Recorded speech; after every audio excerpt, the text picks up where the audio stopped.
화면을 띄워야 되는데. 네, 저희가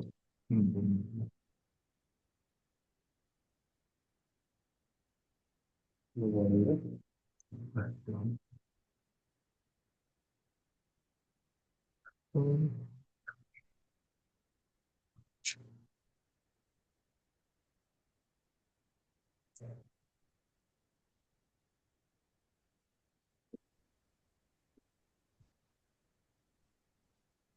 Herkese merhabalar.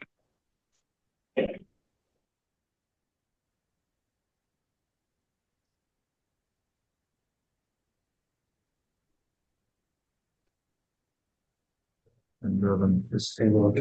네, 네. 제 보시면 될것습니다. 오케이. 네. 음,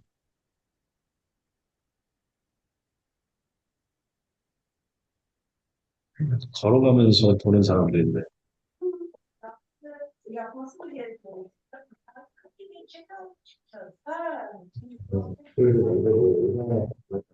네.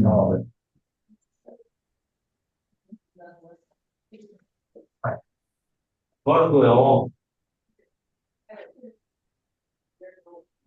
네.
Herkese merhabalar. Umarım sesimi duyabiliyorsunuzdur. Ben marketing uzmanı, pazarlama uzmanı Ayça Turan.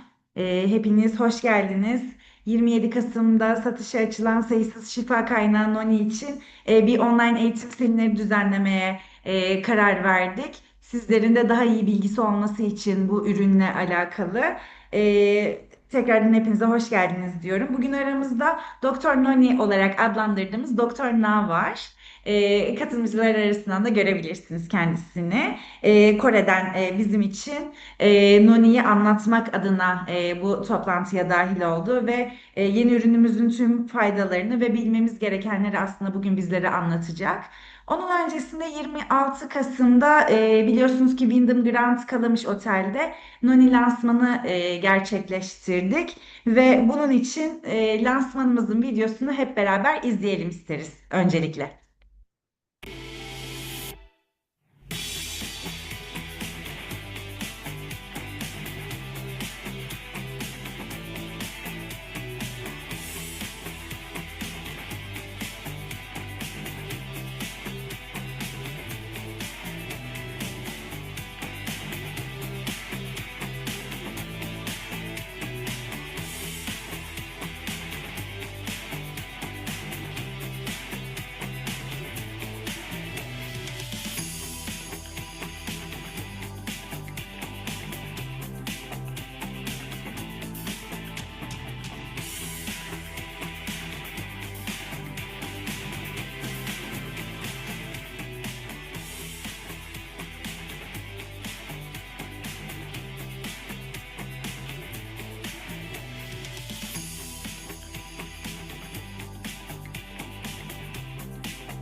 Evet, teşekkür ederiz izlediğiniz için.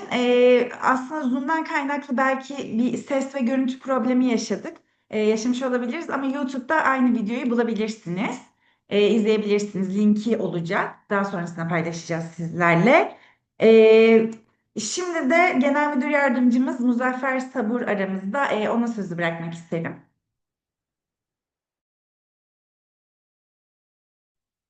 Herkese merhabalar. Muzaffer Sabur ben. Atomi Türkiye Genel Müdür Yardımcısı. Birçoğunuz tanıyorsunuz zaten. Birkaç bir şey söylemek istedim ben de toplantımız başlamadan önce. Doktor Na şimdi bize Kore'den çok kıymetli bir sunum yapacak. Biliyorsunuz lansmanımızı gerçekleştirdik. Bu Atomi'nin ilk ürün lansmanıydı. Çok prestijli, güzel bir mekanda, prestijli bir Atomi'ye yakışır bir lansman yaptık. Yaklaşık 200 kişi bu lansmana katıldı. Çok güzel de fotoğraflar, videolar var. Basının ilgisi güzel oldu hem lansmana hem de Noni'ye. Noni çok kıymetli bir gıda takviyesi. Ee, Türkiye'de çok ses getireceğini, zaten sizler birçok paylaşımlar yapıyorsunuz, sizleri takip ediyoruz. Basında da şeyler yansımaları oldu. Bunları da yakında sizle paylaşacağız. Atomi Türkiye olarak bizler Kore Atomi'de satışta olan birçok ürünü, 70'ten fazla ürünü şu anda birebir getirmek için çalışmalarımıza devam ediyoruz. Çok yakında yani üretim aşamasında ve yolda olan 8-9 tane ürünümüz var. Bunlar hızlıca Türkiye'ye geldikten sonra işlemleri tamamlandıktan sonra satışa açacağız. Ürün gamımızı arttırmak en büyük hedefimiz. Bunun için var gücümüzle çalışıyoruz. Yani müjde olarak verebileceğim şu anda Inner Kolajen. Bu da çok önemli bir ürünümüz. O da şu anda üretimi tamamlandı ve yolda, gemide çok yakın zamanda Türkiye'ye varış yapacak, gümrük işlemleri olacak. Önümüzdeki aylarda, Ocak olabilir, Şubat olabilir. Bu ürüne de güzel bir lansman yapmayı düşünüyoruz. Bundan sonra Atomi Türkiye olarak önemli ürünlerde lansmanlar yapacağız. Diğer ürünlerimizde de böyle Zoom tanıtımlarıyla ürünlerimizi tanıtmayı hedefliyoruz. Ee, Bu toplantıya geldiğiniz için hepinize çok teşekkür ediyorum. Ben sözü uzatmadan Kore'de Noni'nin uzman ismi Doktor Nail ve tercümanımız Dilan Hanım'a sözü bırakmak istiyorum. Teşekkür ediyorum. Evet, teşekkür ederiz. Doktor Nail'le baş başa bırakalım sizi. 네, 박사님 이제 시작해도 돼요. 안녕하세요. 나임정입니다. Herkese merhabalar, ben Naim정. 네. 혹시 제가 보이면 손 한번 이렇게 흔들어 보세요. Eğer şu anda ekranda beni görüyorsanız elinizi bu şekilde sallayabilir misiniz? 음, 제, 제 목소리가 잘 들리나요? Peki sesimi iyi bir şekilde duyabiliyor musunuz? 음, 오케이, 예. 자, 어, 오늘 이렇게 튀르키예에 초대해 주셔서 감사하다는 말부터 전달하겠습니다. 감사합니다. Öncelikle size sunuma başlamadan önce beni Türkiye'ye davet ettiğiniz için size teşekkür etmek istiyorum. Teşekkür ederim. 오늘은 논의에 대해서 말씀을 드릴게요. Bugün sizlere Noni'den bahsedeceğim. 네. 혹시 논의에 대해서 아시는 분들, 논의를 들어본 적이 있는 분들 손 한번 들어보세요. Peki içinizde Noni'yi bilenler ya da ben Noni'yi içtim diyenler var mı? Ellerini kaldırabilir mi? 음, 논의를 좀 아시는 분들이 많으면 좋을 텐데, 제가 들은 거에 의하면 튀르키예는 논의가 많이 알려져 있지 않다고 들었어요. Tabii ki insanlar Noni'yi ne kadar çok bilirseler Noni'nin bilinmesi o kadar iyi. Ama benim bildiğim kadarıyla şu anda Türkiye'deki insanlar Noni'yi çok fazla bilmiyorlar. 음, 그래서 오늘은 조금 쉬운 강의를 할게요. O yüzden de bugünkü sunumumda sizlere daha basit bir Noni dersi sunacağım. 예, 논의에 대해서는 강의할 게 너무 많아요. Çünkü aslında Noni hakkında bilgilendirmemiz gereken, dersi yapmamız gereken çok fazla bilgi var. 오늘 강의보다 조금 더 큰 강의는 직접 튀르키예에 방문을 해서 튀르키예에서 직접 강의를 하겠습니다. Ve daha sonrakinde sizler için sunacağım daha detaylı bir Noni Top dersi için ise Türkiye'ye gelip bizzat bu toplantıyı sizler için Türkiye'de gerçekleştireceğim. 자, 제가 직접 여러분을 보지는 못해도 제가 여러분을 감시하고 있을 테니까 제 강의를 좀 주의 깊게 들어주셔야 돼요. Belki ben sunumu yaparken sizlerin hepinize tek tek dikkat edemeyeceğim ama ben sunumu yaparken lütfen tüm dikkatinizi bana verip Noni'den alabileceğiniz tüm bilgileri edinmeye çalışın. 자, 시작하겠습니다. Evet, şimdi başlıyorum. 자, 이게 제 사진이에요. Bu benim fotoğrafım. 사진이 더 잘생겼나요? 아니면 실물이 더 잘생겼나요? Sizce fotoğrafta mı daha yakışıklıyım yoksa şu anda ekranda gördüğünüz ben mi daha yakışıklı? 많은 사람들은 실물이 더 잘생겼대. Ama genellikle gören insanlar benim şu anda gerçek benim daha yakışıklı olduğunu söylüyorlar. 제가 나중에 실물을 보여드리러 갈게요. O yüzden de bir gün Türkiye'ye gelip size gerçek beni göstereceğim. 자, 논이는 이렇게 생겼어요. Noni tam olarak bu şekilde görünüyor. 논이는 되게 못생긴 과일이에요. Çok çirkin bir meyve 그리고 냄새도 너무 안 좋아요. ve çok kötü kokuyor. 근데 맛은 더 안 좋아요. Ama daha kötü olanı ise tadı. 음. 그런데 못생기고 냄새도 나쁘고 맛은 더 나쁜데 인류는 논이를 2000년 전부터 먹어왔어요. Ama Noni'nin işte görüntüsü kötü, tadı kötü olmasına rağmen, kokusunun kötü olmasına rağmen yaklaşık 2000 yıldır çok fazla tüketime sahip. 음. 전 세계의 따뜻한 지역에는 전부 논이가 자라요. Aslında Noni dünyanın birçok bölgesinde çok farklı isimlerle olmasına rağmen çok iyi bilinen bir meyve. 그리고 그 지역에 있는 사람들은 전부 다 논이를 먹어왔어요. Ve buradaki bölgede bulunan insanların hepsi de Noni'yi tüketmiş insanlar. 논이를 먹으면 사람의 건강에 도움이 많이 된대요. Çünkü bu insanlar Noni'yi tükettiklerinde bunun sağlıklarına çok iyi geldiğini söylüyorlar. 적도라고 하는 적도, 따뜻한 적도를 중심으로 위아래 지역에 따뜻한 지역에 있는 사람들은 건강을 위해서 논이를 많이 먹어왔어요. Ve genellikle burada ekvator çizgisinin orada bulunan yani sıcak bölgelerde bu bölgelerde yaşayan insanlar Noni'yi sağlıkları için çok fazla tükettiklerini söylüyorlar. 그러다가 1769년에 제임스 쿡이라고 하는 선장이 폴리네시안 지역에 탐험을 갔어요. Ve 1769 yılında James Cook adı verilen bir bilimci ise Polinezya'ya bir yolculuk yapıyor. 폴리네시안 지역에서 제임스 쿡이 바라다 보니까 폴리네시안 지역에 사는 사람들은 아프면 무조건 먹는 과일이 하나 있었어요. Ve bu Polinezya yolculuğunda ise şunu keşfediyor. Bu bölgede yaşayan insanlar hastalandıklarında Noni adını verdikleri bir meyveyi tüketiyorlar. 머리가 아파도 이 과일을 먹고 눈이 아파도 그 과일을 먹었어요. Başları ağrıdığında da bu meyveyi tüketiyorlar ya da gözleri ağrıdığında da bu meyveyi tüketiyorlar.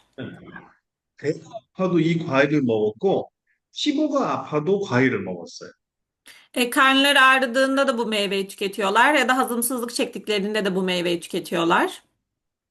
그래서 제임스 쿡이라는 사람이 같이 갔던 동료 학자한테 그 과일을 연구하게 했어요. Ve James Cook'la birlikte gittiği diğer bir doğa bilimciyle birlikte bu meyveyi ediniyorlar. 그랬더니 그 학자가 밝힌 게 뭐냐면 그 폴리네시안 지역에 있는 사람들은 이러한 질병이 있을 때 질병을 낫게 하기 위해서 논이를 먹어왔던 거예요. Ve bu meyveyi araştırmaya başlıyorlar iyice ve görüyorlar ki Polinezya'da yaşayan insanların herhangi bir hastalık belirtisinde direkt olarak bu meyveyi tükettiğini fark ediyorlar. 어떤 질병이냐면 머리가 아파도 이 과일을 먹어요.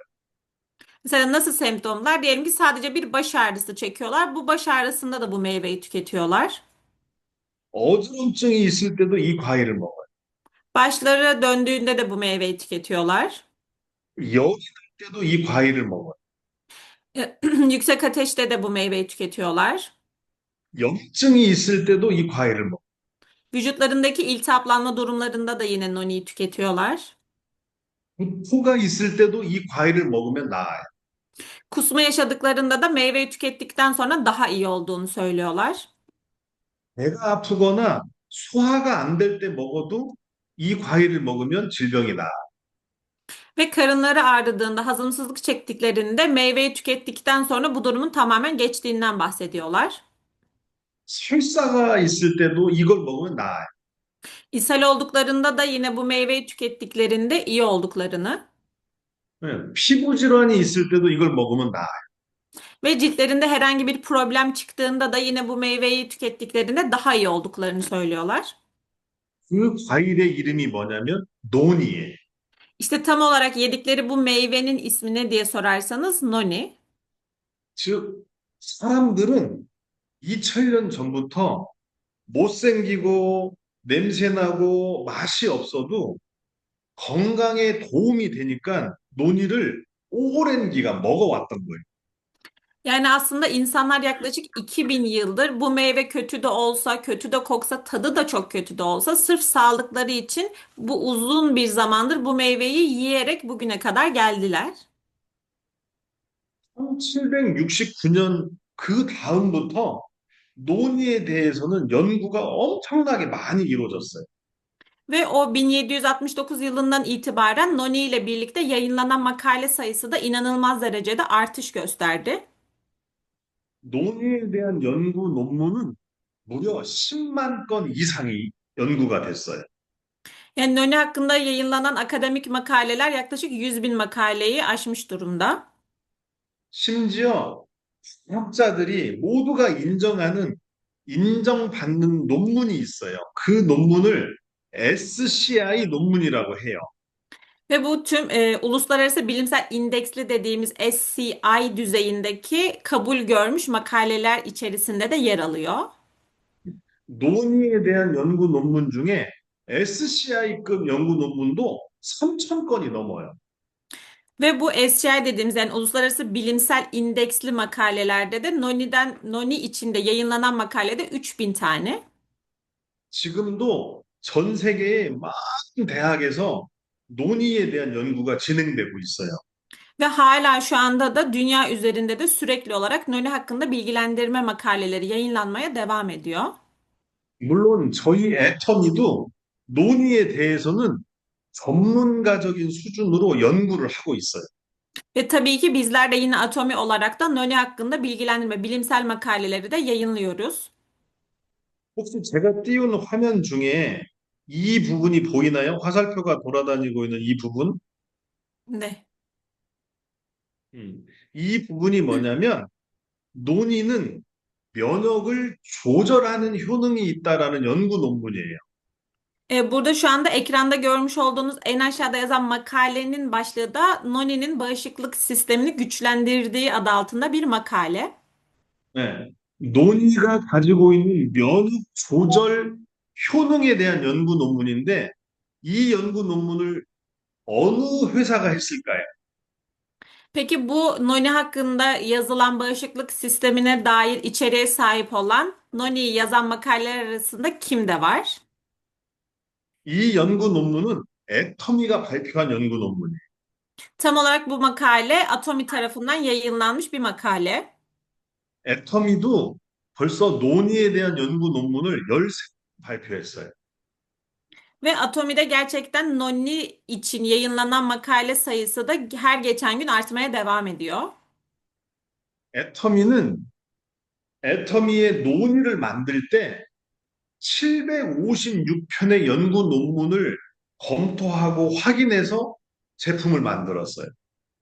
Ve Atomi Noni'yi yaparken Noni'nin sağlığa faydalı olan 756 tane makaleyi araştırma sonucunda Noni'yi aslında ortaya çıkardı. 756편의 논문을 다 조사해 보니까 가장 효능이 높은 게 암에 대한 항암 효능이었어요. Ve bu sağlığa faydaları araştırılan 756 makale içerisinde de en çok görülen ve en sık rastlanan makalenin de anti kanser olduğu ortaya çıktı. 두 번째가 항염증에 대한 효능이었어요. İkinci ise anti iltihaplanmaydı. 음, 그 외에도 정말 많은 효능이 밝혀지고 있고, 저희 애터미의 제품에 대해서도 그 효능이 동등하게 나오고 있어요. Ve aynı zamanda bu makaleleri araştırıldığında makalelerin içeriği daha da genişlemeye başladı ve Atomi'nin makaleleri de yine bu genişliği içine alacak şekilde daha fazla makaleyi göz önünde bulundurarak yayınlamaya devam etti. 그러면 궁금증이 하나 생겼어요. Ve merak ettiğimiz bir şey ortaya çıktı. 논의는 머리부터 발까지 모든 사람의 몸에 전부 다 효능이 나와요.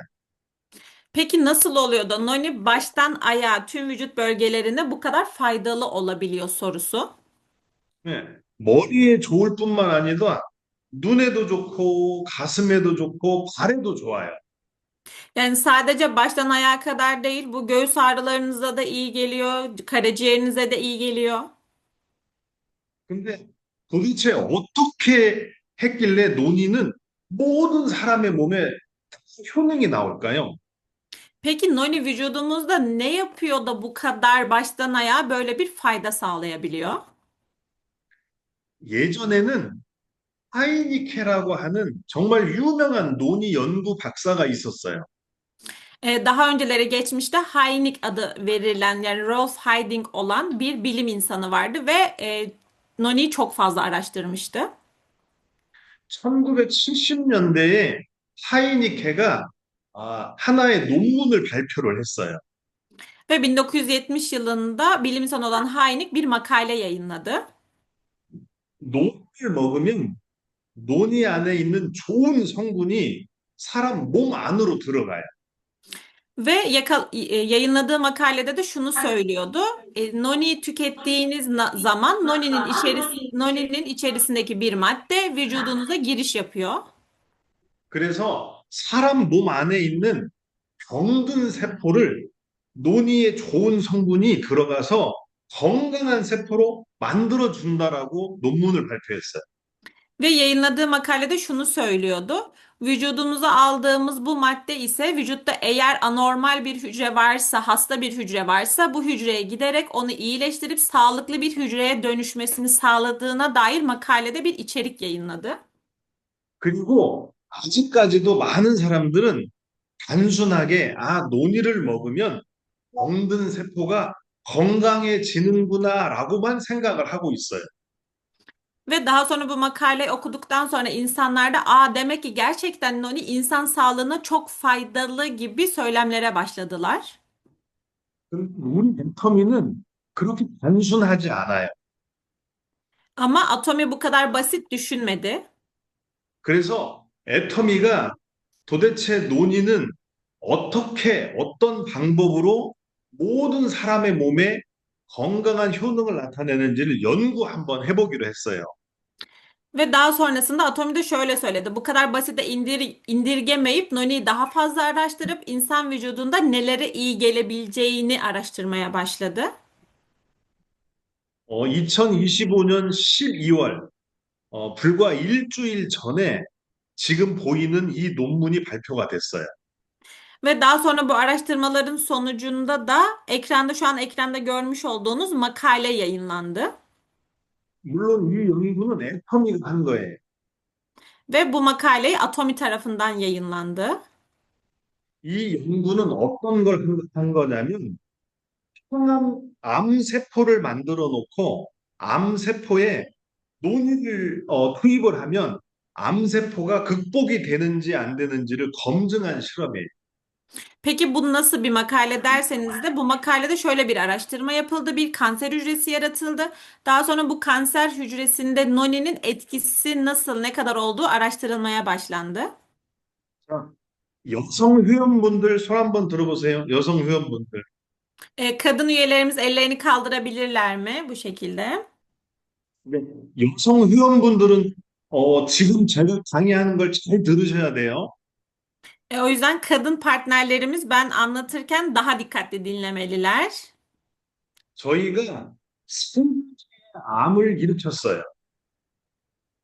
Bizler kanser üzerindeki etkilerini araştırdık. 하나는 폐암, Birincisi akciğer kanseri, 또 하나는 유방암, ikincisi meme kanseri, 또 하나는 뇌암. üçüncüsü ise nöroblastem yani beyindeki bir kanser türü. 폐암과 유방암과 뇌암 세 가지의 암을 일으킨 다음에 논이를 먹여봤어요. Bu üç tür kanser hücrelerinin üzerinde noninin içirilmesi sağlandı. 혹시 화면에 이 화살표가 보일까요? Şu anda ekranda de boyuyor. Ekrandaki hücreleri sizler de görüyorsunuz. 논이를 먹이면 이렇게 길었던 암세포가 이렇게 점점 줄어들어요. Ve noniyi tükettikten sonra kanser hücrelerinin giderek küçüldüğünü gözlemlediler. 음. 폐암이든 유방암이든 뇌암이든 논이를 먹으면 암세포가 점점 줄어들어요. Yani bu aslında akciğer kanseri olsun, meme kanseri olsun, hangi kanser türü fark etmeksizin noniyi tüketmeye başladıktan sonra kanser hücrelerinin küçüldüğü gözlemlendi.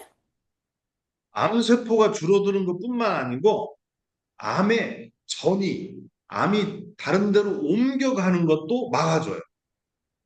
Ve sadece bu hücrelerin küçülmesini sağlamak değil, aynı zamanda vücuttaki bu kanserin vücudun herhangi bir yerine taşınmasının da önüne geçtiği görüldü. 폐암세포하고 유방암세포, 그 다음에 뇌암세포가 전이가 되는 거를 논이가 막아주는 거예요. Yani bu akciğer kanser hücresi de olsa, meme kanser hücresi de olsa, nöroblastam kanser hücresi de olsa bunun noni tarafından engellendiği görüldü. 근데 어떤 방법을 통해서 암을 막아주는지를 저희가 밝혀냈어요. Peki noni ne yapıyordu da yani nasıl bir yöntem sunuyordu da kanser hücrelerini engelliyorduyu biz atomi olarak bulduk. 논의에는 에로닌이라고 하는 성분이 있어요. Noninin içerisinde zeronin adı verilen bir madde mevcut. 논의는 제로닌 성분이 병든 세포 안으로 들어가요. Zeronin adı verilen madde hücrenin içerisine giriyor. 그러면 병든 세포 안에 들어있는 C53이라고 하는 단백질이 갑자기 움직임을 빨리 하게 돼요. Ve bu zeronin içerisinde bulunan P53 adını verdiğimiz bir proteini aktive ediyor.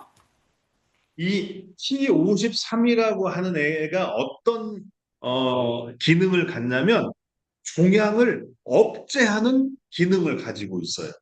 Peki bu P53 proteini neye yarıyor derseniz de tümörü baskılayıcı bir işleve sahip. 이 C53이 기능을 못하면 세포가 병이 들어요. Eğer P53 kendi görevini yapamazsa, baskılayamazsa o zaman hücreler çoğalmaya başlıyor. 근데 제로닌이 들어가면 C53이 기능을 잘하게 되는 거예요. Ve eğer zeronin de buraya gelirse P53'ün aktivasyonunu gerçekleştiriyor. 그러면 이 P53이 패스페이지라고 하는 애를 더 많이 움직이게 만들어요. Ve P53 adını verdiğimiz proteinde parçalayıcı bir enzim olan bir kaspaz var. Bunun aktivasyonunu hızlandırmaya başlıyor. 그러면 이 캐스페이지라고 하는 애가 암세포를 죽게 만들어. Peki bu kaspaz ne demek? Kaspaz da kanser hücrelerini öldüren bir enzim. 그러면 P53하고 캐스페이지가 뭔가 궁금하시죠? Peki siz merak ediyorsunuz şu anda P53 ve kaspaz nedir? 좀 어렵겠지만 논이를 먹으면 병든 세포가 건강해진다고 했잖아요. Tabii ki biraz zor olabilir ama şöyle düşün. Az önce şunu söylemiştik. Hastalıklı bir hücre var ve zeronin sayesinde bu sağlıklı bir hücreye dönüşüyor. 세포가 건강해지려면 두 가지가 꼭 필요해요. Ve bu hücrenin hastalıklı hücreden sağlıklı hücreye geçebilmesi için iki tane maddeye ihtiyaç duyuyor. 그 중에 하나가 P53이고 또 Bunlardan 다른 biri 하나가 캐스페이지예요. bunlardan biri P53, diğeri ise kaspaz. 예. 자, 그러면 캐스페이지가 뭐고 P53이 뭔지 간단하게 알아볼게요. Öncelikle bir kaspazın üzerinden anlatmaya başlayacağım. 사람이 나이가 들면 점점점 기억력이 약해지고 병이 들지요. İnsanlar yaş almaya başladıkça yani yaşlandıkça vücutlarında mesela işte hem hafıza kaybı gibi hem de hücrelerin yaşlanması gibi durumlarla karşılaşıyor. 나이가 들면서 기억력이 없어지고 병이 드는 이유는 T53이라는 애가 점점 활동을 안 해서 그래요.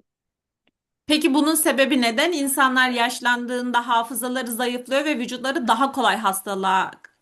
hastalıklarla savaşıyor. Bunun sebebi P53'ün yavaşlaması. T53이라는 애가 기능을 잘 못하면 T라고 하는 애가 기능을 안 해. Eğer P53 kendi işlevini yerine getirmezse vücutta bunlar başlıyor. 근데 이 캐스페이지라고 하는 애가 참 중요해요. Ve P53 işlemini yapamadığında kesmesi de çalışmıyor ama kaspaz bizim için çok önemli bir enzim. 왜냐하면 캐스페이지라고 하는 애가 기능을 하면 병들고 암과 같은 병든 세포를 죽일 수가 있어요. Peki kaspaz neden bu kadar önemli? Çünkü kaspaz görevini tam anlamıyla yerine getirdiğinde vücudumuzda hasta bir hücre ya da kanserli bir hücre varsa onu öldüreceği için bizim için çok önemli.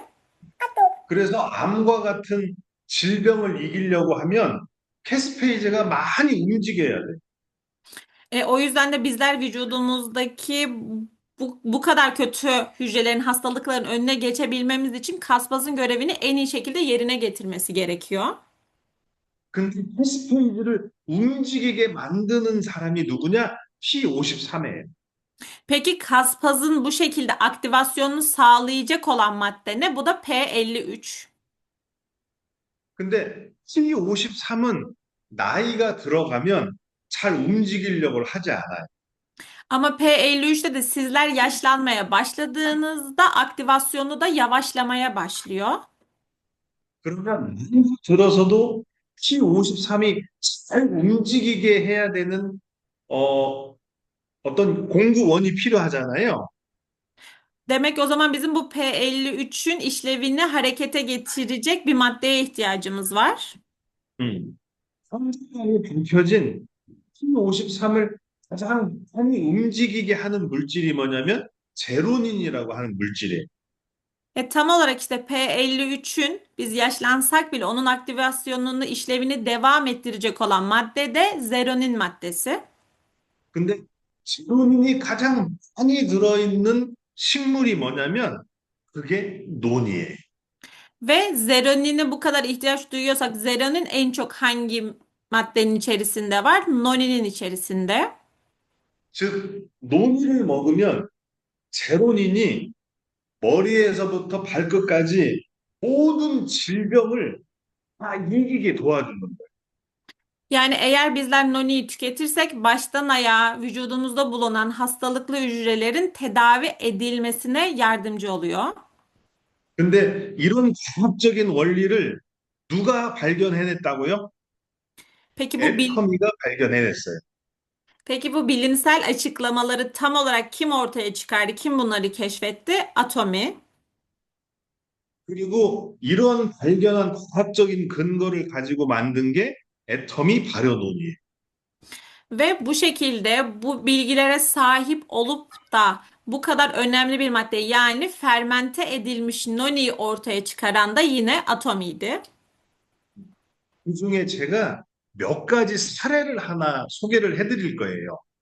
Ve sizlere birkaç tane makaleden bahsedeceğim. 지금 보이는 이 페이지는 혈병 환자에 대한 이야기예요.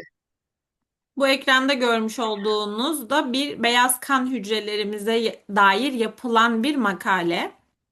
음, 실은 논의는 백혈구라고 하는 면역 세포를 높인다는 게 이미 밝혀져 있어요. Noni'nin içerisinde bulunan maddenin bağışıklık sistemini güçlendirdiğine dair bir bilgiye sahibiz. 음, 암에 걸린 환자들은 항암 치료를 하고 나면 다시 회복하는 데까지 시간이 오래 걸려요. Eğer bir kişi kanser tedavisi gördüyse daha sonrasında iyileşme sürecindeki süreç biraz uzun bir zaman alıyor. 백혈병이라고 하는 혈액암이 있어요. Bizim de bir kanser türü olan kan kanseri adını verdiğimiz bir kanser türü var. 음, 나이 50인 여성의 백혈병 환자에 대한 이야기예요. Bu 50 yaşındaki bir kan kanserine sahip olan bir hastanın konusu. 처음에 항암 치료를 하고 다시 정상으로 회복하는데 48일이 걸렸어요. Öncelikle kanser süreci geçirdikten sonra kanser olup buradaki iyileşme, oradaki bir süreç 48 gün sürdü. 근데 그 환자에게 항암 치료를 하고 논이를 먹여봤더니 회복하는 기간이 27일로 줄어들었어요. Ama bu kişinin kanser sürecinden kanser olup iyileşme aşamasındaki kısımda noniyi içmeye başladıktan sonra iyileşme sürecinin 27 güne düştüğü görüldü. 이 여성 나이 50인 백혈병 환자는 제 와이프예요. Ve burada bahsettiğimiz bu kanser sürecinde yer alan kişi ise benim eşim. 실제로 제 와이프는 작년 9월에 급성 백혈병 환자가 됐어요. Benim eşim geçen sene 9. ayda lökosit kanseri yani kan kanserine yakalandı. 병원에서 내린 진단 결과는 6개월 생존율이 10%가 안 됐어요. Ve o zaman hastanede yapılan testlerde 6 ay kadar süren süreçte hiçbir iyileşme, toparlanma hızı görülemedi. 첫 번째 항암 치료는 실패했어요. Birinci kanser tedavisinde başarısız olundu. 두 번째 항암 치료를 하고 회복하는데 48일이 걸렸던 거예요. Ve ikinci kez tedavi olduğunda kanser tedavisinde ise yani iyileşme süreci 48 gün sürdü. 근데 48일 동안 너무 고통스러워했어요. Ama bu 48 gün boyunca eşim için çok acı vericiydi. 그래서 제가 치료 의사하고 상의를 해서 회복하는 기간 동안 저희 애터미 논이를 먹였어요. Ve ben de daha sonrasında tedavi eden doktorla birlikte görüşerek eşime noni içireceğimi söyleyip doktorla da görüştükten sonra bu iyileşme sürecinde noni içmesini sağladım. 그랬더니 세 번째 항암 치료에서는 27일 만에 회복이 됐어요. Ve üçüncü aşamadaki kanser tedavisinde ise iyileşme süreci 27 güne kadar düştü. 물론 지금도 암 치료를 하고 있어요. Ve şu an hala kanser tedavisine devam ediyor. 근데 점점 좋아지고 있어요. Ama her geçen gün daha iyiye gittiğini söyleyebilirim. 아마 앞으로도 더 좋은 결과가 있을 것 같아요. Ve umuyorum ki önümüzdeki günlerde de çok daha iyi sonuçları elde edeceğiz. 그리고 논의는 심혈관계 질환에도 효능이 아주 좋아요. Aynı zamanda yayınlanan makalelerde görüyoruz ki noni anti diyabete de iyi geliyor. 중성 지방이나 콜레스테롤 같은 수치를 낮춰줘요. Kan yağları dediğimiz trigliserit ve kolesterolün düşmesine yardımcı oluyor. 예. 실제로 이 데이터는 제가 경험한 거예요. Yine burada görmüş olduğunuz bilgiler de benim kendi deneyimim. 음, 고혈압과 중성지방, 콜레스테롤 같은 것들을 많이 낮춰줘요. Kan şekeri ve bu glikozlenmiş hemoglobin yani 2-3 ayda bir ölçülen hemoglobin değerini ve kolesterolün düşürdüğünü gözlemledik. 또 하나는 탈모를 개선시켜줘요.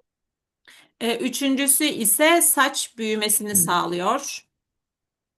머리 빠지는 탈모 증상을 개선시켜주고 머리를 풍성하게 만들어줘요.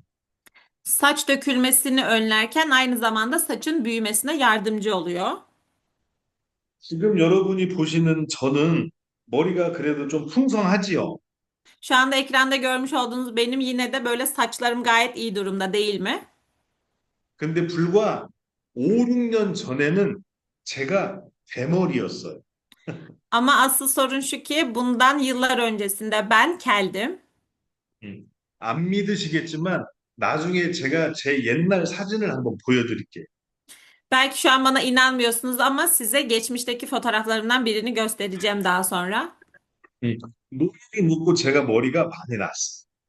Ben Noni'yi tükettikten sonra saçlarım inanılmaz bir şekilde büyüdü. 그래서 실제 실험을 해봤어요. Ama yine de tabii ki bunun adına da bir yani deney grubu oluşturdum. 탈모 치료제하고 논의를 한번 같이 먹여봤어요. 탈모 약을 먹는 사람과 논의를 먹는 사람의 머리카락의 숫자를 비교해봤어요. Buradaki araştırmada da şöyle bir araştırma yaptık. Normal saç büyümesine etki eden bir ilacı tüketen bir grupla Noni'yi tüketen bir grup arasındaki ölçümleri ele aldık. 근데 탈모 약을 먹는 사람보다 논의를 먹은 사람의 머리카락 수가 더 많이 증가했어요. Ve araştırma sonunda şunu gördük ki saç uzatma yani ilacı tüketen kişilerle Noni tüketen kişiler arasında Noni tüketen kişilerin saç diplerindeki kıl köklerinin daha ciddi bir şekilde artış olduğunu gözlemledik. 한국의 대학하고 논의를 이용해서 탈모 치료제 만드는 연구를 하고 있어요. Ve şu anda da yine Kore'deki bir merkezle bu saç uzatmasına dair Noni ile birlikte bir çalışma gerçekleştiriyoruz. 근데 애터미의 발효 논의는 왜 이렇게 효과가 좋을까요? Peki bizim için bu fermente edilmiş Noni'nin faydaları neden bu kadar fazla? 아마 튀르키예에서는 논의를 먹은 지가 얼마 안 돼서 주변에서 체험을 많이 얘기 들어보지 않았을 거예요. Tabii ki Türkiye'ye gireli çok olmadığı için Türkiye'de Noni tüketen insanların aslında bu Noni'den etkilerini yani faydalandığı hikayeleri çok fazla daha duyamadık. 근데 논의를 오래 먹었던 해외 법인들은 정말 엄청나게 많은 효능을 보고 있어요. Ama gerçekten Noni'yi diğer yurt dışı ülkelerinde tüketen kişiler çok fazla Noni'nin faydasını görüyorlar. 전 세계에는 논의의 종류가, 논의로 만든 제품의 종류가 엄청나게 많아요. Gerçekten dünya üzerinde bakıldığında Noni ile üretilen çok fazla ürün var. 근데 애터미 논의는 도대체 다른 논의 제품과는 어떻게 다르길래 이렇게 효능이 많이 나오는지 궁금하지 않으세요? Peki siz de düşünmüyor musunuz, merak etmiyor musunuz? Dünya üzerinde bu kadar farklı çeşitli Noni üretilirken Atomi'deki Noni'nin farkı ne de bu kadar etkisi daha büyük oluyor? 음, 전 세계에 있는 다른 논의 제품은 논의 과일을 꽉 짜서 만든 주스 제품이에요. Diğer dünya ülkelerine, diğer markalarda üretilen Noni'ler direkt olarak Noni meyvesinin suyu çıkarılarak elde edilmiş bir Noni meyve suyu. 근데 애터미 논의는 다른 게 있어요. Ama Atomi'deki Noni fermente ediliyor. 애터미 논의는 발효라고 하는 발효 주스예요. Yani Atomi'deki Noni fermente edilmiş bir meyve suyu. 발효라는 게 어떤 거냐면 특정한 식물을 더 건강하게 만드는 걸 발효라고 해. Peki fermente ne demek aslında? Fermente de var olan bir ürünü daha da faydalı, tüm emilimini sağlayacak şekilde bir hale dönüştürmek diyebiliriz. 여러분 혹시 튀르키예에도 콜라겐이라고 하는 제품이 판매되고 있나요? Peki şu anda Türkiye'de kolajen adını verdiğimiz ürünümüz de piyasada mı? 콜라겐을 아시는 분 손 한번 들어보세요. Kolajeni bilenler elini kaldırabilirler mi? 음, 음.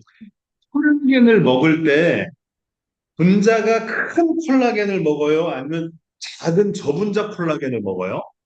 Peki kolajen tüketirken biz büyük moleküllü kolajenleri mi tüketiyoruz, küçük moleküllü kolajenleri mi tüketiyoruz?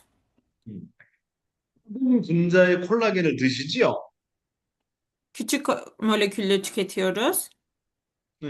왜 작은 분자의 콜라겐을 먹을까요? Peki neden küçük moleküllü olanı tüketiyoruz? 예. 덩어리가 큰 거는 사람이 아무리 먹어도 소화 흡수를 못해요. Sebebi şu, büyük moleküllü olan ürünleri tükettiğimizde, maddeyi tükettiğimizde sindirim ve emilim oranı daha az oluyor. 그래서 작은 분자의 음식을 먹어야 소화 흡수를 잘하게 돼요. Eğer bizler küçük moleküllü olan maddeleri tüketirsek sindirim ve emilimi daha hızlı ve iyi bir şekilde gerçekleşir. 논이는 정말 사람 몸에 좋은 과일이지만 논이를 그냥 먹으면 사람이 소화 흡수를 잘 못해요. Noni gerçekten insan vücuduna çok faydalı bir meyve ama noniyi siz tek başınıza tükettiğinizde sindirim ve emilim oranı çok fazla olmayacaktır. 애터미의 논이는 발효라고 하는 과정을 통해서 논이의 큰 분자가 작은 분자로 바뀌어요. Ve atomideki noni de fermente edilmiş bir noni olduğu için büyük molekülleri daha küçük moleküller haline getirerek bu şekilde sunuyor.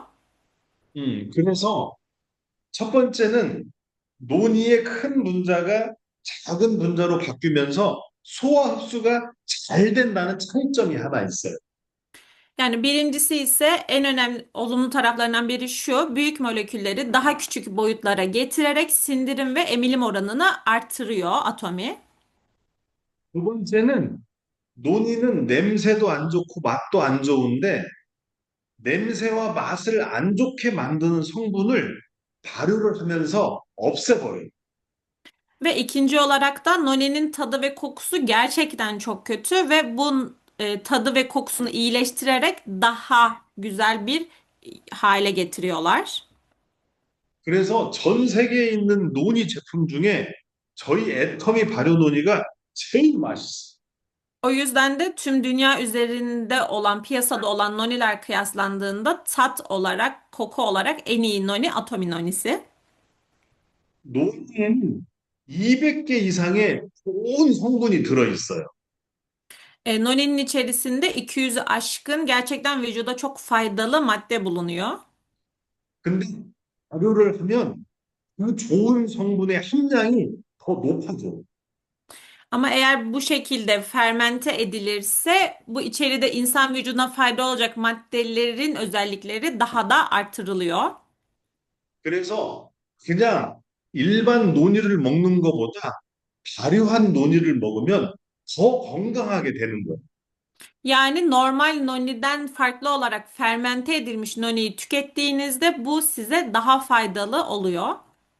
그리고 작게 분해된 그 물질들이 서로 결합을 해서 생각지도 못했던 새로운 물질을 만들어내요. Ve bu şekilde küçük boyutlara indirilmiş vücudumuza almış olduğumuz bu maddeler de kendi aralarında da bir araya gelerek bizim hayal bile edemeyeceğimiz vücudumuza çok daha iyi gelecek yapılara dönüşüyorlar. 그래서 발효라고 하는 걸 학문적인 용어로 바꾸면 바이오 컨버전 테크놀로지라고 해요. Yani eğer biz buna tam olarak hani fermente edilmiş noniyi ürettiğimiz teknolojiyle birleştirirsek biyo dönüşüm teknolojisi adını verdiğimiz bir olay. 제가 맨 마지막에 보여드리겠지만 이 바이오 컨버전 테크놀로지로 저희가 한국에서 과학기술 대상을 수상했어요. Bunu yine sunumun en sonunda göstereceğim ama biz Kore'de bu biyodönüşüm teknolojisini kullanarak teknoloji ödüllerini de kazanmış olduk. 한국에서는 한국의 노벨상이라고 하는 상이에요. Ve Kore'de gerçekten önemli olan bir klas ödülü bu. 그게 이번 주 화요일 이틀 전에 저희가 수상을 했어요. Ve bizler bu hafta Salı günü yani 2 gün önce bu ödülü kazanmış olduk.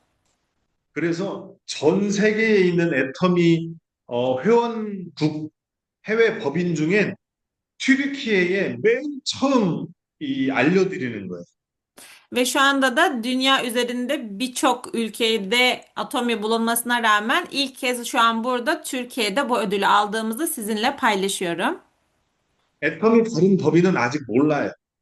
Şu anda herhangi diğer atomide bulunan diğer yerler şirketlerimiz bilmiyorlar. Sadece şu an Türkiye biliyor. 그러면 애터미의 기술 중에 가장 중요한 게 하나 있어요.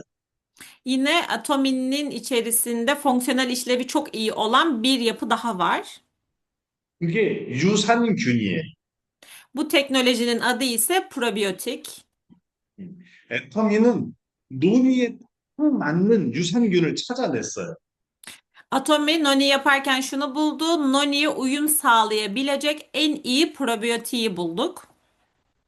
논의는 몸에 좋은 성분이 정말 많아요. Gerçekten noni'nin içerisinde vücudumuza çok iyi gelebilecek yapılar çok fazla. 그래서 한 개의 유산균으로는 그 좋은 성분을 다, 함량을 높일 수가 없어요. Ve tabii ki tek sefer yani bu bütün olan içeriği tek bir seferde vücudumuza almamız mümkün olmayabilir bir probiyotikle. 그래서 논의에 있는 성분, 그 성분의 함량을 높일 수 있는 유산균 7개를 찾아냈어요. Ve biz de araştırmaya başladık ki içerisinde alabileceğimizin çok daha fazlasını vücudumuza emilim sağlayabilmesi için Noni'nin içerisine tam 7 çeşit probiyotik koyduk.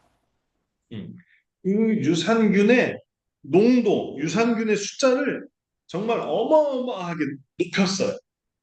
Ve gerçekten çok çok çok fazla emilim sağlayabilecek kadar probiyotik elde ettik. 혹시 튀르키예에서도 애터미 유산균을 혹시 먹고 있나요? Şu an sizler de Atomi'nin probiyotiğini tüketiyor musunuz Türkiye'de? 혹시 애터미 유산균을 먹고 있으신 분 손 들어보세요. Atomi'nin probiyotiğini kullananlar ellerini kaldırsınlar. 유산균은 정말 몸에 아주 좋은 거예요. Gerçekten probiyotik vücudumuz için çok faydalı bir takviye edici. 저희 논의에 사용된 유산균은 유산균 수가 얼만큼 들어있을까요? Peki Noni'nin içerisindeki probiyotik peki ne kadar? 아마 들으면 깜짝 놀랄 거예요. Eminim bunu duyduğunuzda şok olacaksınız. 1g당 8천억 마리 이상이 들어있어요. 1 gram başına 800 milyar düşüyor. 제가 8천억이라고 했지만 실은 1조만큼 들어있어요. Hani ben bunu gram olarak söylüyorum ama hani bu onun aslında daha da fazlasına da sahip.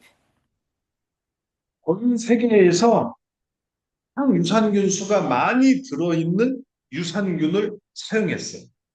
Yani tüm dünya üzerinde en fazla probiyotiğe sahip olan bileşeni bunun içerisinde kullandık. 그 7종의 유산균은 이미 4가지의 특허가 있어요. Ve atominonin içerisinde kullanılan 7 çeşit probiyotiğin zaten 4 tanesinin çok çok önemli bir yapıya sahip. 특허받은 유산균이. Bunlar patentli olan probiyotikler. 근데 이렇게 좋은 유산균을 다른 회사에서 쓰면 될까요, 안 될까요? Peki bu kadar önemli olan probiyotikleri diğer şirketler kullanabilir mi? 그래서 다른 회사에서는 쓸 수 없게 이 유산균에 이름을 붙였어요. Ve bizler de ne yaptık? Diğer şirketler tarafından kullanılmasın diye bu probiyotiklere isimler verdik. 액텀이라고 하는 이름을 붙였어요. 다시 말씀해 줄 수 있어요? 액텀이라고 하는 이름이 붙은 유산균. Atomi ismine sahip probiyotikler olarak belirledik. 이름이 뭐냐면 애터미 7종 복합 유산균이에요. Ve şöyle bir isim belirledik. Atomi'deki 7 çeşit karma probiyotik. 그래서 이 유산균은 애터미만 쓸 수 있어요. Yani bu probiyotikleri sadece Atomi kullanabilir. 이 유산균을 애터미만 쓸 수 있기 때문에 이 제품은 애터미만 만들 수 있는 거예요. Yani bu probiyotikler sadece Atomi tarafından kullanılabileceği için bu ürün sadece Atomi tarafından üretilebilir. 전 세계에서 발효 논의는 애터미가 처음 만들었어요. Tüm dünya üzerinde fermente edilmiş noni ilk kez Atomi tarafından yapıldı. 지금은 애터미를 따라서 다른 회사들이 발효 논의를 만들고 있어요. Ve şu anda Atomi'den gördükten sonra diğer şirketler de fermente edilmiş noninin üretimine başladılar. 그래도 우리 애터미보다 좋은 발효 논의는 만들 수가 없어요. Ama Atomi kadar iyi bir şekilde fermente edilmiş noniyi hiçbir şirket üretemez. 왜냐하면 애터미 유산균은 애터미만 쓸 수 있으니까. Çünkü Atomi'nin probiyotikleri sadece Atomi tarafından kullanılabilir. 그러면 우리 애터미 발효 논의는 어떤 업적을 이뤄냈을까요? Peki Atomi'deki fermente edilmiş noninin elde ettiği başarılar nelerdi? 애터미는 전 세계적으로 특허를 25개 냈어요. Atomi'nin nonisi dünya üzerinde patent 25 tane patente sahip 한국에서 17건의 특허가 등록이 됐어요. ve 17 tanesi Kore'de, 미국에서는 4개, Amerika'da 4 tane, 중국은 2개, Çin'de 2 tane, 대만도 2개. Tayvan'da da 2 tane. 저는 튀르키예에서도 특허를 내고 싶어요. Ben Türkiye'de de patent sahibi olmak istiyorum. 그리고 연구 논문을 13편 발표했어요. Akademik araştırmada 13 tane sunuldu. 그리고 1년에 180만 병을 팔고 있어요. Ve 1,8 milyonluk bir satışa sahip yıllık olarak. 예, 전 세계적으로 19개 나라에 수출이 되고 있어요. Ve global olarak da 19 ülkede ihracatı bulunmakta. 그리고 한국에서 주는 과학기술상을 많이 받았어요. Ve Kore tarafından sunulan da birçok teknoloji ödülüne de sahip.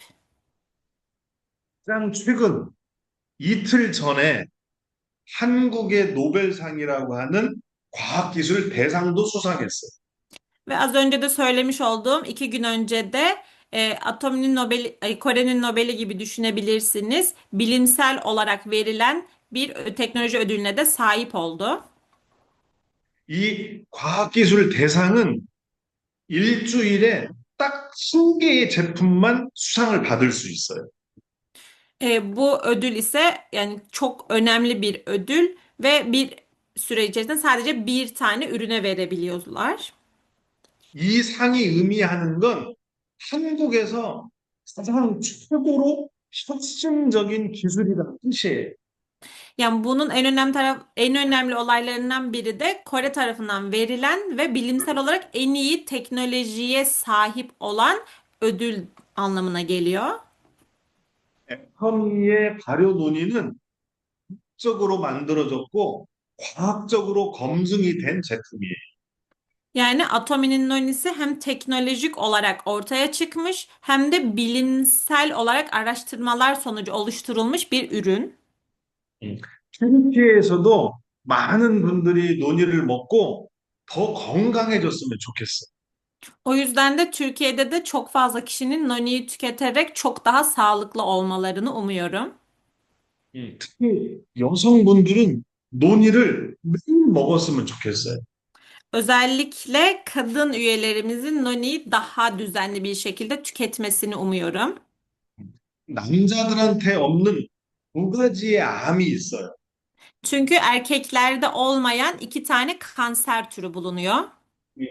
유방암과 자궁암인데 Göğüs ve rahim kanseri. 논의는 여성암에 예방을 하거나 암을 개선하는 효능이 있어요. Çünkü noni kanser hücrelerini baskılayıcı ve tedavi edici özelliği olduğu için. 그래서 튀르키예의 여성 회원들은 논의를 매일매일 꾸준히 먹기를 권장합니다. O yüzden de özellikle Türkiye'deki kadın partnerlerimizin noniyi düzenli olarak her gün hiç atlamadan tüketmelerini umuyorum. 오늘은 제가 온라인으로 하는 강의라서 더 길게 하면 아마 여러분이 재미없어 할 것 같아요. Ve bugünkü yaptığım toplantı online bir toplantı olduğu için eğer bu toplantı uzarsa sizin için hiç eğlenceli olmaz. 그래서 내년 초에 튀르키예를 방문해서 논의에 대해서 더 많은 강의를 할 수 있도록 할게요. Ve umuyorum ki önümüzdeki yılın ilk dönemlerinde Türkiye'ye gelerek sizlere bu dersi bizzat vermeyi umuyorum. Daha uzun bir şekilde. 근데 저는 저희 집사람이 아파서 튀르키예를 직접 방문하기는 어려워요. Ama tabii ki şu anda eşim hasta olduğu için bizzat Türkiye'ye gelmem biraz zor görünüyor. 그래서 애터미 논의를 함께 만든 분이 계세요. Ve ben değil ama benimle birlikte Atominoni'yi birlikte ürettiğimiz, ortaya çıkardığımız bir kişi daha var. 애터미의 연구 실장님이세요. Atomi'deki üretimden sahip müdür. 연구 실장님이면서 제 어렸을 때부터의 친구예요. Aynı zamanda benim çocukluk arkadaşım. 그래서 내년 초에는 우리 실장님이 튀르키예를 방문해서 논의에 대해서 더 많은 강의를 할 겁니다. Ama umuyorum ki önümüzdeki yılın ilk dönemlerinde kendisi Türkiye'ye gelip bizzat sizlere daha uzun ve daha kapsamlı bir noni dersi sunacak. 내년을 기대해 주세요. Lütfen önümüzdeki yılı bekleyin. 감사합니다. Teşekkür ederim. Doktor Naya, 감사합니다. Doktor Naya'ya çok teşekkür ediyoruz. 혹시 질문이 Dilan Hanım'a da aynı 있으시면 şekilde çok teşekkür ediyoruz. 질문 3개만 받을게요. Eğer soru varsa 3 tane soru kabul edecekmiş sadece. Evet. Şimdi şöyle, tabii sohbet kısmına çok sayıda soru geldi. Dolayısıyla en çok sorulanlardan soru soracağız. Tamam. Hemen başlıyorum bir tanesiyle. Kullanım için yaş sınırlaması nedir? Kaç yaş üzeri kullanabilir? 네. 박사님, 너니를 몇 살부터 먹으면 돼요? 논의를 못 먹는 게 아닌데 미국에 소아의사협회라는 데가 있어요. 네. 그 소아의사협회에서는 만 1살, 12개월이 되기 전에 단맛이 나는 음식을 못 먹게 해요. 네. 왜냐하면 만 1살 이전에 단맛을 느끼면 나이가 들어서 당뇨병에 걸릴 확률이 높아진대요. 그래서 만 1살 이전에는 논이를 안 먹었으면 좋겠어요. Şöyle açıklama yapıyor.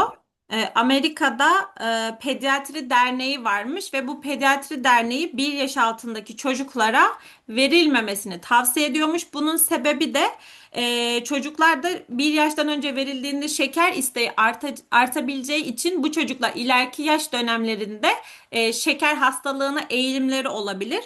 O yüzden de şöyle 1 yaşından küçük çocuklara vermemek tercih ediliyor. Ondan sonra her yaş grubunun tüketebileceğini söylüyor.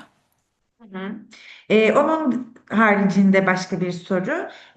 Saç dökülmelerine iyi geldiğinden bahsetmişti. Ne kadar sürelik bir kullanımda saç dökülmesi azaldı ve ne kadar zamanda yeni saç çıkarmaya başlıyor? tamam.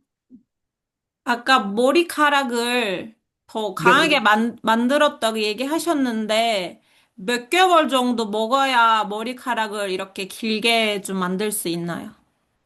음, 저는 논의를 2019년부터 먹었고, 2021년이 되니까 머리가 풍성해졌어요. E, 한 2년 정도 걸렸어요. Ne? Kendisi 2019 yılında başlayıp 2021 yılına kadar hiç aralıksız devam etmiş ve 21 yılında artık saçları bu şeklini almış. Yani 2 yıl boyunca aralıksız tüketmiş. 우리 아까 이도상 실장님이라고 튀르키예를 방문할 사람이 있는데 그분을 통해서 제 옛날 사진을 공개할게요. Ve az önce size tanıştırmış olduğum Türkiye'ye derse gelebilecek olan kişi de diyor sizlere benim öncesi ve sonrası fotoğraflarımı göstermesini isteyeceğim. Hı. Son iki sorum var. Biliyorum çok fazla sorunuz var bu arada hani katılımcılarımız için söylüyorum ama en fazla sorulanlardan soracağız. Çünkü Doktor Nağda sadece 4 tane soru kabul edebileceğini söylemişti zaten. O yüzden son iki sorum kaldı ve en fazla sorulanlardan soracağım. Hemen Dilan Hanım'a soruyorum. Tüm atomi gıda takviyeleriyle aynı anda kullanılabilir mi? Mesela probiyotikten bahsetti. O aynı gün kullanılabilir mi? 음. 그 너니를 어떻게 드시는 거 좋은가요? 왜냐면 지금 애터미에서 건강식 제품 많으니까 예를 들면 사람들 유산균도 먹고 있고 뭐 비타민도 먹고 있는데 다 같이 먹으면 괜찮냐고. 논의는 어떤 거하고 먹어도 아무 문제가 없어요. 심지어 약하고 함께 먹어도 아무 문제가 없어요. 다만 가장 좋게 먹는 방법이 하나 있는데 그걸 가르쳐 드릴게요. 네. 어, 논의는 네. 제가 미리 설명할게요. 네. 논의는 제로닌이라고 하는 게 만들어질 때 효과가 더 높아져요. 근데 제로닌이 만들어지려면 빈속, 음식을 먹지 않은 상태에서 논이를 먹으면 제로닌이 훨씬 더 많이 만들어져요. 즉, 가장 좋은 방법은 저는 아침에 일어나자마자 물을 한 컵을 먹고 논이를 먹어요. 또 자기 전에 물을 한 컵 먹고 논이를 먹어요. 뱃속에 음식이 없을 때, 비어 있을 때 논이를 먹는 게 가장 좋고, 아무 때나 논이를 먹어도 함께 먹는 그 어떤 것과 먹어도 논이는 아무런 문제가 없어요. 감sahamnida. Şey diyor, herhangi bir takviye edici gıdasıyla yani sadece probiyotik değil diğerleriyle birlikte tüketildiğinde hiçbir sorun yok. Hatta ilaçla bile aynı anda tüketilebilir diye söylüyor Noni. Hatta ben şeye de sordum, Noni'yi nasıl tüketmeliyiz? Nasıl tüketebiliriz en iyi bir şekilde? Kendisi şunu söyledi, zeroninin üretilebilmesi için hani boş mide olması gerekiyor. Daha faydalıymış. O yüzden de kendisinin tüketim yolunu bize söyledi. Yine şunu da ekledi. Noni'yi nasıl tüketirseniz bir sorun teşkil etmiyor. Yani arada da tüketmenizde tabii ki bir sorun yok. Ama en iyisi sabah aç karına bir bardak su içtikten sonra Noni'yi içtiğini söyledi. Yine aynı şekilde akşamları da uyumadan önce bir bardak suyu içtikten sonra üzerine Noni'yi tükettiğini söyledi. Teşekkür ederiz. Son soruma geçiyorum. Harika. Hangi kronik hastalıklarda kullanılmamalıdır? Mesela şeker hastası kullanabilir mi rahatlıkla veya kan sulandırıcı kullananlar bunu kullanabilir mi? 사람들은 뭐 병에 뭐 담요 있고 아니면 심장 아픈 사람들 있으면 너니를 먹을 수 있나요? 다른 건 괜찮은데 신장, 콩팥이 안 좋은 saram들은 논이를 물에 타서 연하게 해서 희석해서 드시는 게 좋아요. 네.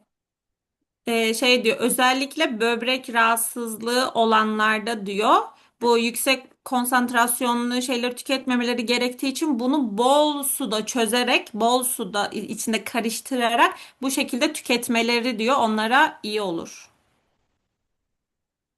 Teşekkür ederiz. 많은 궁금한 것들이 Şöyle, 있으면 더 네, 많은 궁금한 것들은 전부 다 질문을 받으셔서 네, 저한테 보내주세요. 그러면 네, 제가 다 답을 달아서 다시 그 회신 드릴게요. 네, 감사합니다. 네. Çok daha fazla sorunuz varsa diyor, lütfen bu soruları bana yazılı olarak iletirseniz ben hepsini tek tek cevaplayıp tekrardan sizlere göndereceğim. teşekkür ederiz. Rica edebilir miyiz aslında? Mesela onu takip edebileceğimiz bir sosyal medya hesabı varsa bize chatten yazabilir mi? 아, 혹시 박사님이 뭐 인스타나 뭐 그런 게 소셜 미디어 쓸 수 있나요? 또 있나요? 어, 저는 잘 안 해요. 너무 많이 와서 Kullanmıyormuş. 잘 안 하고, 저는 한국의 카톡이라는 거를 사용을 하는데, 네. 제가 제 이메일하고 카톡을 튀르키예 법인에 알려드릴 테니까, 궁금한 것들은 저한테 보내주세요. 네. 그러면 제가 회신을 드릴게요. Ne?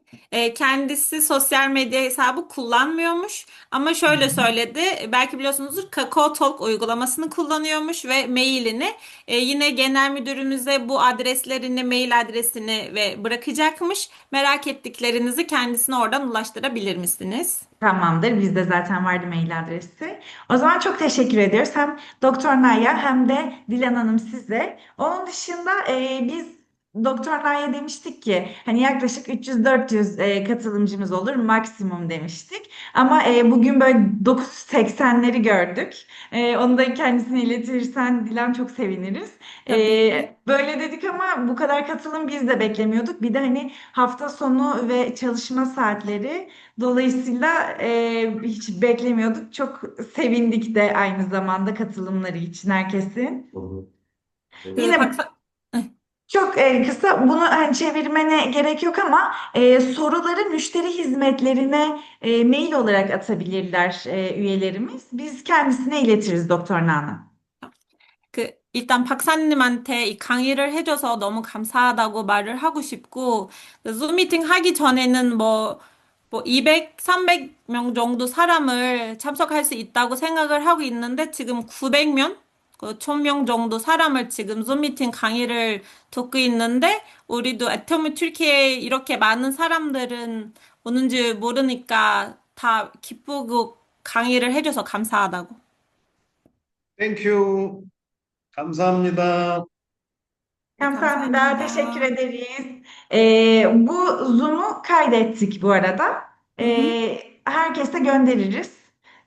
O konuda da hani şey yapmayın, tedirgin olmayın lütfen. Çünkü çok fazla sayıda sohbete gelmiş kaydediliyor mu diye merak etmeyin. Kaydettik, kaydını aldık. İsteyen herkesle paylaşırız.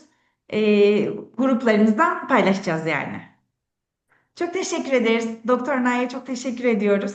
박사님 Dilan 감사합니다. Sana da 다시 çok teşekkür 감사해요. ediyoruz. Sağ ol. 감사합니다. 네. Thank you. 감사합니다. Görüşmek üzere. Bir sonraki yeni ürünümüzde umarız yine böyle güzel online seminerler yaparız. Çok teşekkür ediyoruz katılımınız için. Herkese iyi günler diliyoruz. iyi günler. 감사합니다. 땡큐. Bay bay.